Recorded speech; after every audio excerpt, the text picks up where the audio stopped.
ഇവളെ main artist അവിടെ എത്തിയിട്ടില്ല. എന്നോടാണോ ചോദിക്കണ്ടേ? മൊയ്തീൻ അവിടെ. അവന്റെ കാര്യം പിന്നെ ഒന്നും പറയണ്ട.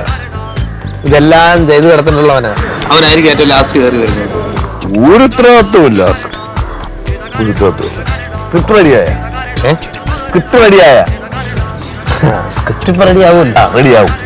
ബാക്കിയുള്ള കാര്യം കുറ്റം പറഞ്ഞാൽ മാത്രം പോരാ, സ്വന്തം കാര്യങ്ങളോട് നോക്കണം കേട്ടോ കാതര. അതെ, നിക്രൂസ് ഡയറക്ടറാണോ? നിങ്ങൾക്ക് എന്നെ കണ്ടിട്ട് ഡയറക്ടറായിട്ട് തോന്നുന്നില്ലേ?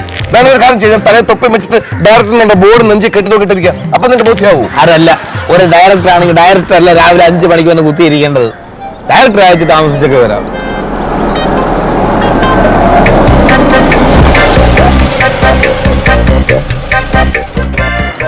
എഴുന്നള്ളിയാ കൊള്ള.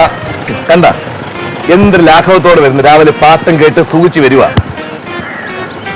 പാട്ടും കേട്ട് സൂചിച്ചെന്താ? നീ എന്താ ടൂറിന് പോവാണോ? അവിടെ ടൂറിന് പോണ നിന്റെ പാട്ട് ഓഫ് ചെയ്യാൻ. പാട്ട്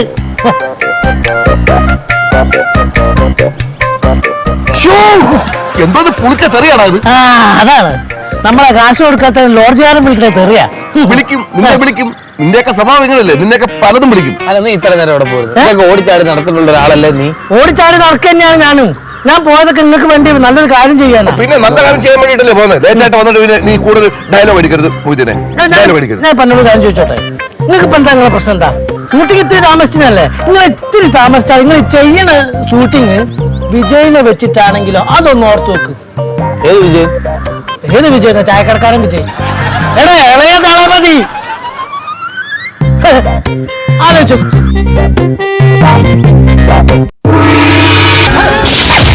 ഇളയതുള്ളപതി വിജയ്.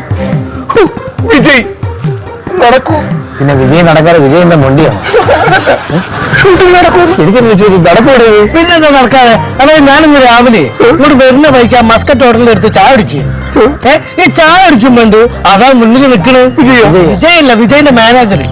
അപ്പം ഈ മാനേജർ ഫ്രണ്ട് എന്റെ ഒരു ഫ്രണ്ടാ. അപ്പൊ എന്നെ പരിചയപ്പെടുത്തി തന്നു. അപ്പോഴാണ് നമ്മൾ വേറൊരു കാര്യം അറിയുന്നത്. വിജയ്ക്ക് ഒരു മലയാള പടം ചെയ്യണമെന്ന് താല്പര്യമുണ്ട്.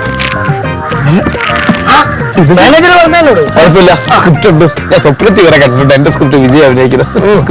എന്റെ പൊന്ന് കാതര, നിന്റെ സ്ക്രിപ്റ്റിനെ കുറിച്ച് നീ വിജയനോട് സംസാരിക്കരുത് കേട്ടോ. മിണ്ടി കഴിഞ്ഞാ അയാൾ വന്ന പാടോ.